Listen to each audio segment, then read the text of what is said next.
Hello everyone. So this is the next part of the biological classification, that is the second part.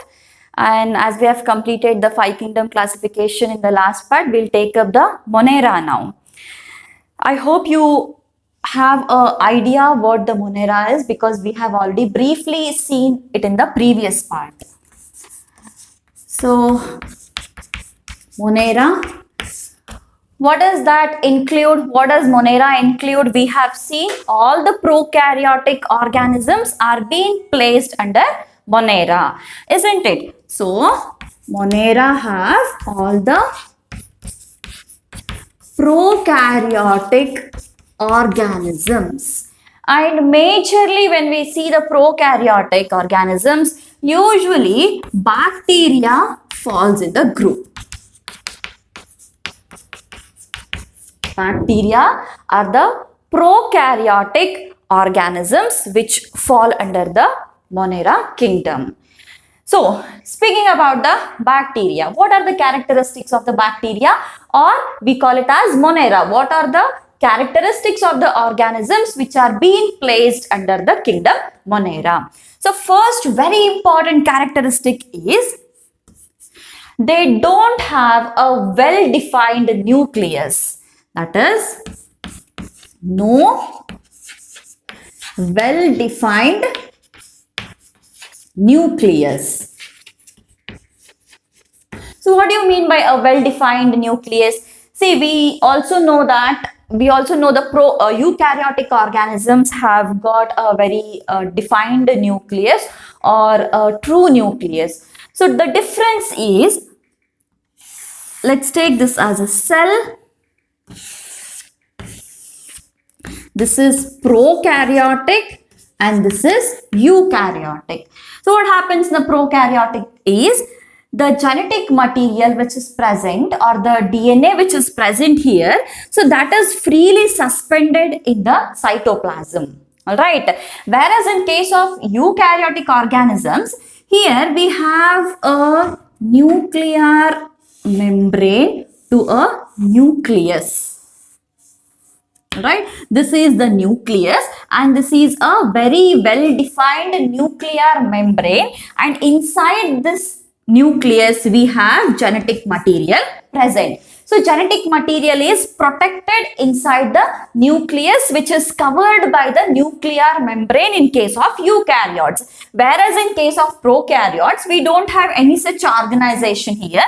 So the genetic material is freely suspended. It is freely lying in the cytoplasm area, somewhere near to the center of the cell. So since we don't have a proper nucleus, we call it as a primitive nucleus. Alright. Prokaryote. What is pro? Pro is old or primitive. Karyon is nucleus. So it is kind of not a very well defined or a old or a primitive nucleus. So there is no well defined nucleus in the prokaryotic organisms or the organisms which are placed under the Monera. I hope you have understood this. Then next one, there are no membrane bound organelles. No membrane bound organelles, with few exceptions of the organelles. All right, a few exceptions are there. I'll tell what are the exceptions in the later part of the Monera. So usually we don't get to see many of the membrane bound organelles in prokaryotic organisms, or straight away I'll take it as bacteria. Fine. So I said few exceptions. We'll speak about that in the later parts of the Monera. So two important characteristics here is there is no well-defined nucleus and most of the membrane-bound organelles are absent here. Then what are the shapes? Shapes of the bacteria. Bacteria are found in various shapes, and some of the important and very common shapes which we get to observe is the first one is cocci. Cocci these are spherical in shape. These are spherical in shape, simply round shaped bacteria. Now, the shape is cocci or spherical. How about the arrangement of the cells? In the cocci only, if there are two spherical or if there are two cocci cells which are present, only there are two cells, then we call this as diplococci. Diplococci. Diplo is two. Alright. Two spherical cells, two cocci cells are present, that we call it as diplococci or diplococcus. Alright. Diplococci or diplococcus. Then if the cells are present in chain, alright. If the cells are present in chain, then we call it as Streptococcus. Streptococcus is when the organisms are present in a linear fashion, in a chain format, then we call it as strepto. Strepto is a linear way. Then if the organisms or bacterial organisms are present in group, then we call it as Staphylo. Staphylo is a group, Strepto is linear. So Staphylococcus. I repeat it again. If there are only two cells, then we call it as Diplococci or Diplococcus. Then if they are in a chain or a linear fashion, then we call it as a Streptococcus. And if they are in group, then we call it as Staphylococcus. So the first shape is cocci and these are the arrangements. Then second one. The second one is the bacilli. Second one is bacilli. So bacilli is a rod-shaped structure or a rod-shaped cell is called as a bacilli cell. Again, we get to see the similar kind of arrangements. If there are two cells like this,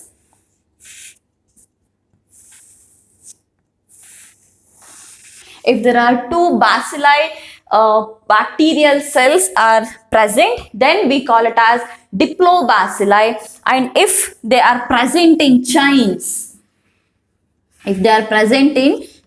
then we call it as streptobacilli. Okay, if it is a coccus, we call it as diplococcus, streptococcus and staphylococcus. And if they are in bacilli, we call it as diplobacilli or streptobacilli. And then the third one is the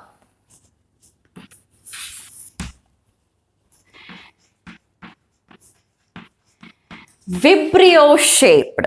Alright, the third one is Vibrio shaped or the Vibrium. That means it has a shape of comma.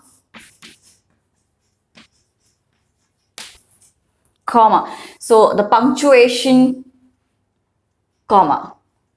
So we put a comma like this, right? So similarly, the organism is following that comma shape.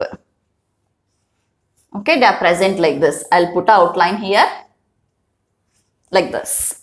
So this is the Vibrio shape. Fourth one is spirulum or spiral shape. Spirulum or spiral shaped. So you have seen a staircase or you know a rope. When you like hang the rope like this, then it becomes a spiral shaped one, right? So that is the spirulum or spiral. This is the shape. Okay, so there are four shapes of the bacteria or four important shapes of the bacteria. The first one is cocci, the second one is bacilli, third one is vibrio, or you can also take it as vibrium, and fourth one is the spirulum shaped. Fine.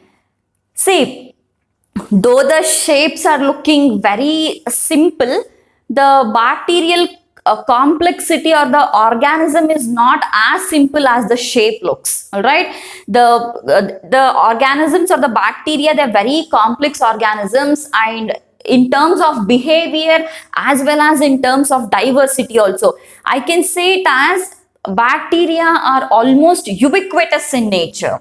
What does ubiquitous means? Ubiquitous means they're almost present everywhere. They are present in every harsh conditions. They are present in every normal conditions. So if you look into the habitat of an organism or habitat of the bacteria, it says that bacteria are present in the normal as well as in the extreme conditions. Fine. In the next part, or in the later concepts, we will see in what all conditions or in what all habitats we get to see the bacteria.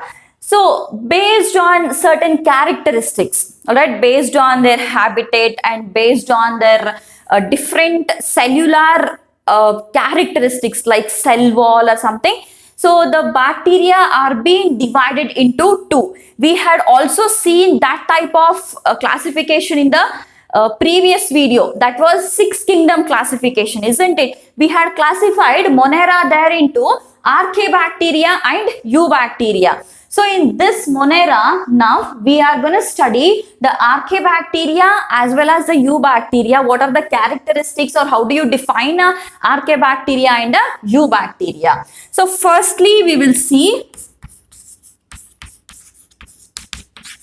Archaebacteria. As I said, we can see bacteria in the very harsh conditions or very extreme habitats also. So most of them which stay or which we get to see in the extreme conditions, they belong to the Archaebacteria group. What are the extreme conditions now? See, the conditions which have got higher salt content. So those conditions also have certain microorganisms or the bacteria, and such organisms are called as halophiles. I'll just give a list of it. Make a note of it so that usually they ask it in the form of match the following. Like they'll give halophiles, and then on the other side there'll be high salt content, high pressure, and all those things. So just make a note of it. All the extreme conditions, I'm writing them now. The first one is halophiles. And what are halophiles? Halophiles are the organisms which usually grow in the high salt content. High salt content. Second one is hot springs. Hot springs. So you might have known hot springs usually have very high temperature, and it is very difficult for any organism or any living organism to survive in such a condition. But there are organisms which can survive in that extreme high temperature also, and those organisms are called as thermoacidophiles.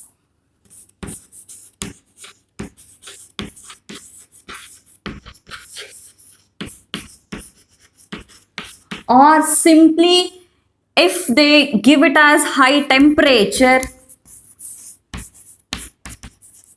you can also call them as thermophiles. If it is hot springs, we have to call it as thermoacidophiles, and if it is only high temperature like any desert area or something, not desert area, you can take any other high temperature areas, then that can be called as the thermophiles. Then alkaliphiles. Alkaliphiles, the organisms which thrive in the high alkaline condition. High alkaline condition. Also, what is alkaline condition? Above 7 of the pH is called as the alkaline condition. And then acidophiles. What are acidophiles? Acidophiles which thrive in high acidic condition. What is acidic condition? So anything below 7 is called as the acidic condition, and anything above 7 is called as the alkaline condition. And the next one is xerophiles.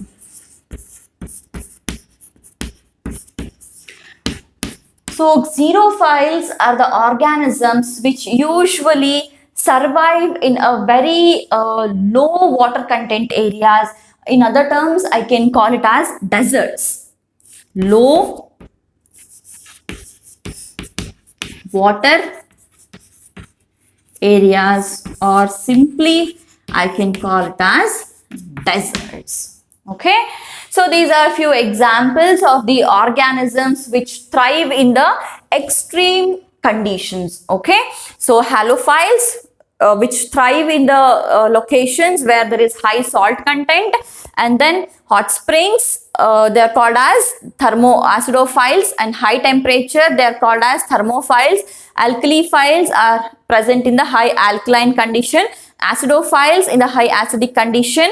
Xerophiles are the organisms which are present in the low water areas, or simply it can be called as desert areas. Okay, so there is one more type of organism also, methanogens.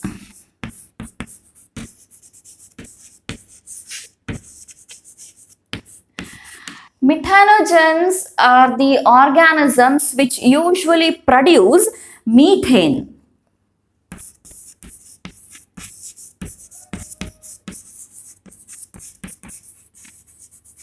They produce methane as a result of their metabolism, or as a byproduct of their metabolism. They usually produce the methane, and such organisms or such bacteria are called as the methanogens.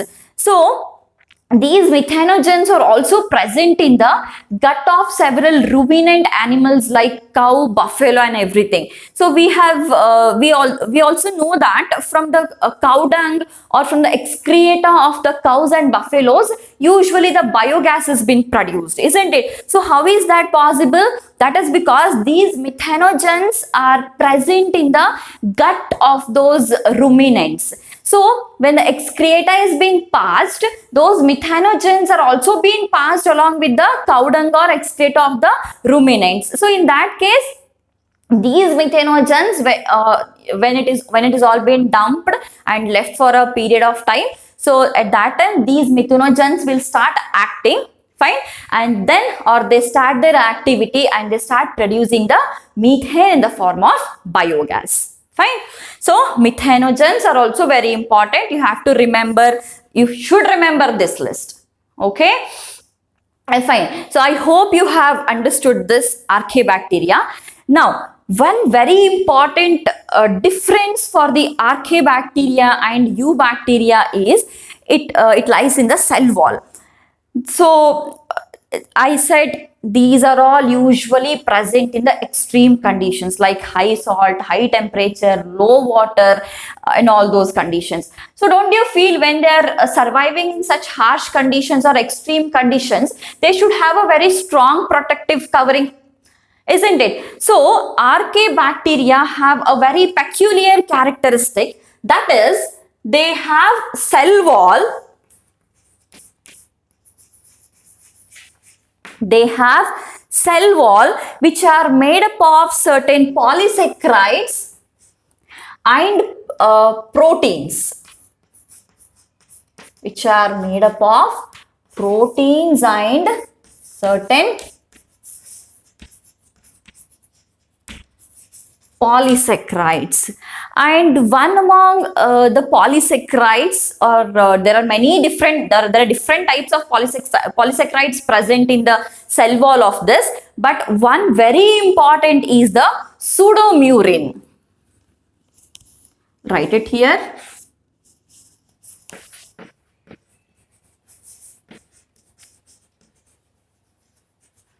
Pseudomurin is the polysaccharide which is present in the archaebacterial cell walls or outer covering of the archaebacteria, which is making the archaebacteria resistant to such extreme conditions. Okay, it is making them to survive in those extreme conditions also. Whereas in case of the eubacteria, the cell wall usually consists of peptidoglycan. Fine.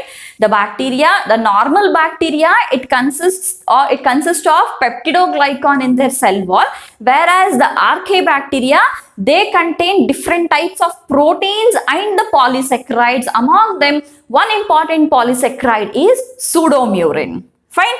So I hope you have understood this. Then we'll move on to the eubacteria. So archaebacteria is again like one old bacteria or primitive kind of bacteria, and eubacteria is somewhat like, I can call it as modern bacteria or true bacteria. Fine. Eubacteria. What are the characteristics of eubacteria? So first, let's speak about the cell wall only, since we have just completed with the cell wall of the archaebacteria. So it has a very rigid cell wall. It has a very rigid cell wall which is made up of peptidoglycan. The detailed study of the cell wall, we'll do it in your upcoming chapters. Fine. So for this, as in now, you just remember that the eubacterial cell wall is made up of the peptidoglycan. Fine. Then next feature or the next characteristic is presence of flagella.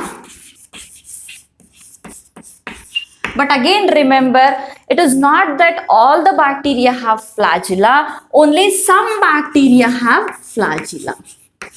Alright, some bacteria are with flagella and some are without flagella. And what is the function of the flagella in a bacteria?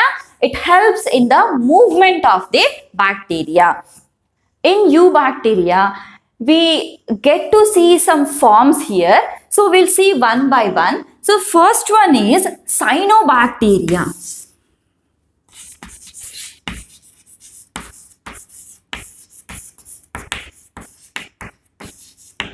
Cyanobacteria are the organisms which are usually photosynthetic in nature. We also call the cyanobacteria as blue-green algae. As blue-green algae.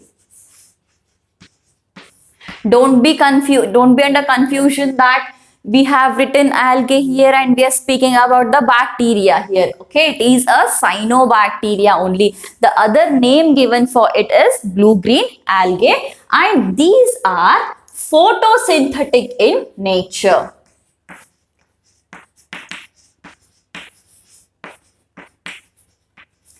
They are photosynthetic in nature. So if they are photosynthetic, we can call them as autotrophic organisms, and usually they are unicellular. Fine.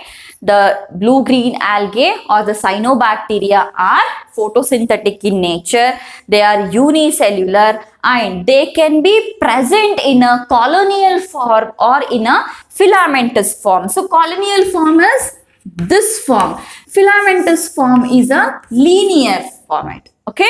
So they can be colonial or filamentous. Okay, they can be colonial or filamentous, and they are surrounded by a gelatinous sheath. They are surrounded by a gelatinous sheath.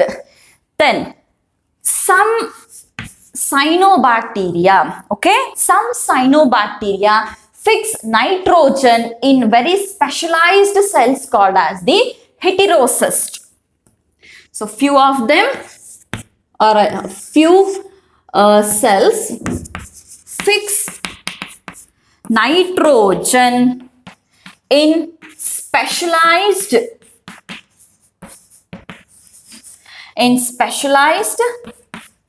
cells called as heterocysts. These heterocysts, they are some specialized cells. So as we have seen, they may be usually in the colonial or the filamentous forms. So if you take a filamentous form, let's imagine these are cells of blue-green algae or cyanobacterial cells which are filamentous. Okay, these are filamentous. So what does it say? It says that it has a mucilage covering surrounding the cells, gelatinous sheath, isn't it? So let's draw a gelatinous sheath here.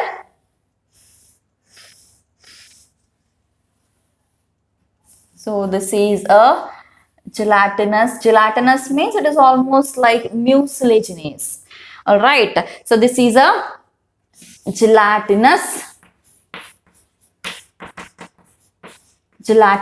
sheath. Then few cells in a filament will act as the heterocyst. Not all the cells are acting here as heterocyst. Only few specialized cells will act as heterocyst. So how does a heterocyst look like? It's just a compartment here. So this is a heterocyst.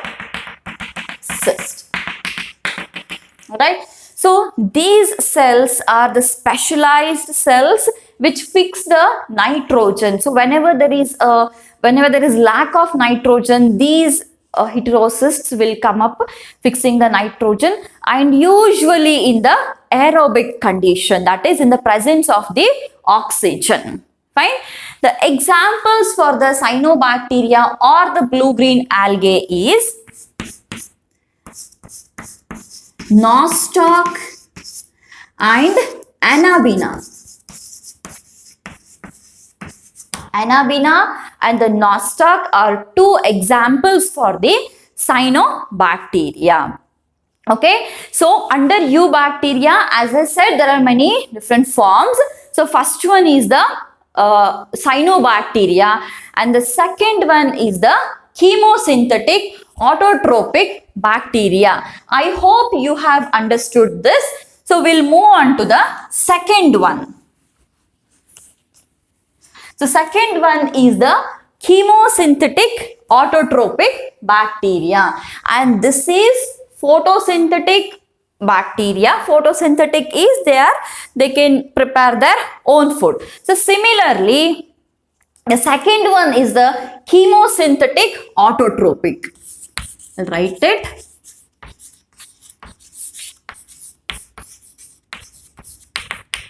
Chemosynthetic autotrophic bacteria. So what are the characteristics of this? So they usually use the raw materials, or they use the inorganic substances as the raw materials to prepare their own food. So here also they prepare their own food. Like the cyanobacteria, they also prepare own food. But here there is no photosynthesis happening. Instead of photosynthesis, they are using various inorganic substances to prepare their own food. They depend on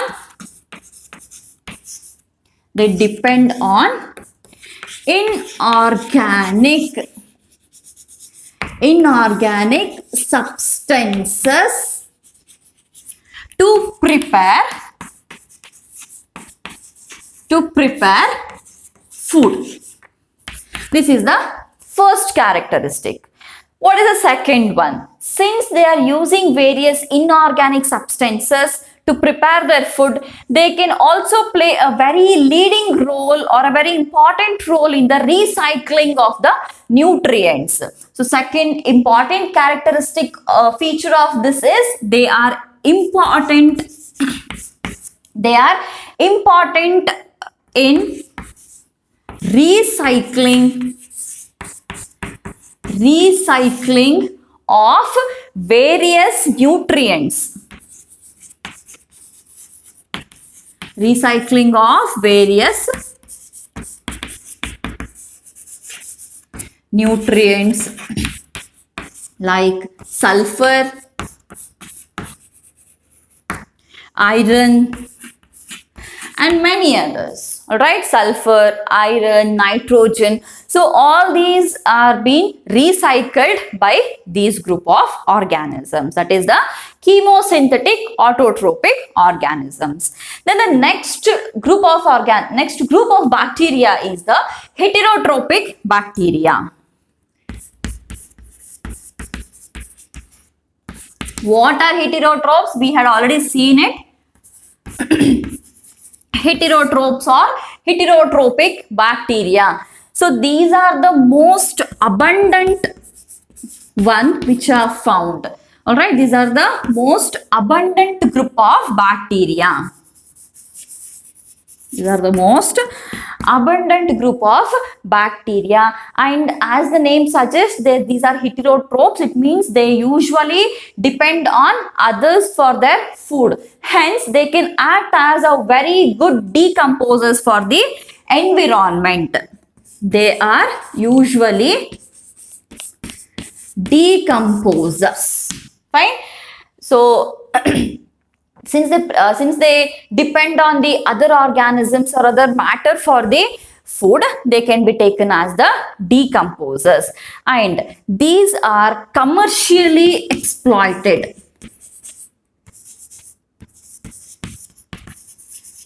These are commercially exploited organisms. All the bacteria are commercially exploited, not all, but a good number of bacteria are commercially exploited. Among them, heterotrophs are being majorly exploited commercially.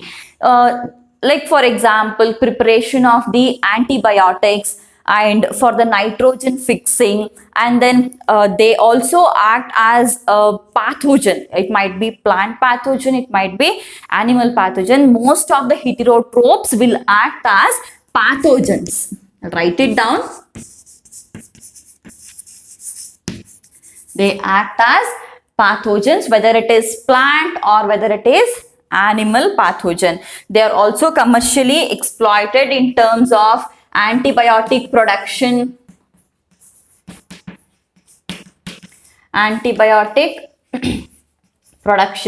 for nitrogen fixing and all. Fine. So clear, chemosynthetic, autotrophic bacteria, and then the heterotrophic bacteria. So now we have seen the forms of the bacteria. Fine. So now we will see how exactly the bacteria reproduces or bacteria divides. So bacteria mainly divides by the asexual mode, reproduction of bacteria. Fine. So mode of the reproduction is the fission. We call it as binary fission. It is a asexual mode of reproduction. So what exactly happens in the binary fission? So let's imagine this is a bacterial cell. Fine. We have we have genetic material present along with the contents of the cell. Now this cell has to be divided. So how exactly it divides? The cell first elongates like this. The cell first elongates. After the elongation, the genetic material is doubled. Genetic material is doubled, and all the other cytoplasmic contents which are present here is also doubled. After the doubling, a small depression is found here like this. A small depression has been found. Now this depression will elongate. This depression will elongate like this, further elongation of the depression, and then this part will come out as new cell and this part will come out as another new cell. Fine. So now we have two bacterial cells and this process is called as the binary fission and it is an asexual mode of reproduction. Fine. Then one more mode is by the production of spores and especially under unfavorable conditions. See, all the organisms have favorable conditions for its survival as well as for reproduction. So if there is unfavorable condition, usually they go to sleep mode. Fine, they go to sleep mode, and such a sleep mode in the bacteria is seen by the production of spores. So in the unfavorable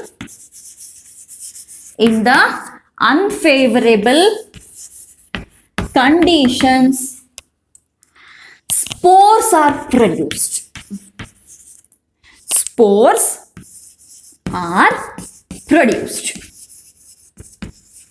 Fine. So these spores are resistant to all the extreme conditions. Whatever the condition is, the spores will be resistant, and when the condition becomes favorable, they will regain their growth and development.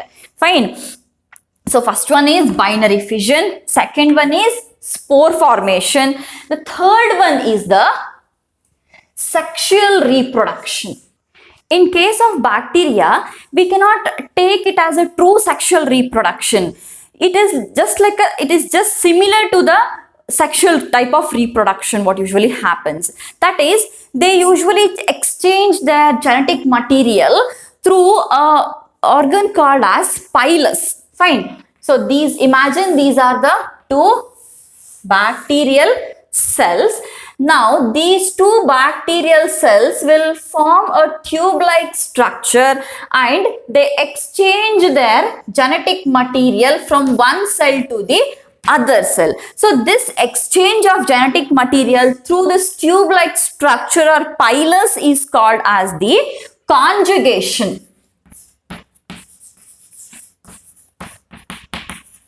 It is called as conjugation, but we cannot take this as a true sexual reproduction. But the mode of reproduction in the bacteria is purely asexual only, but it also reproduces by the mode of conjugation, which is almost similar to the sexual reproduction.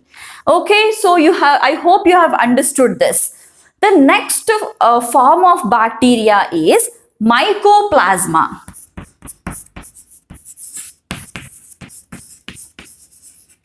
Very important group of organisms, mycoplasma, or otherwise which is called as PPLO. PPLO is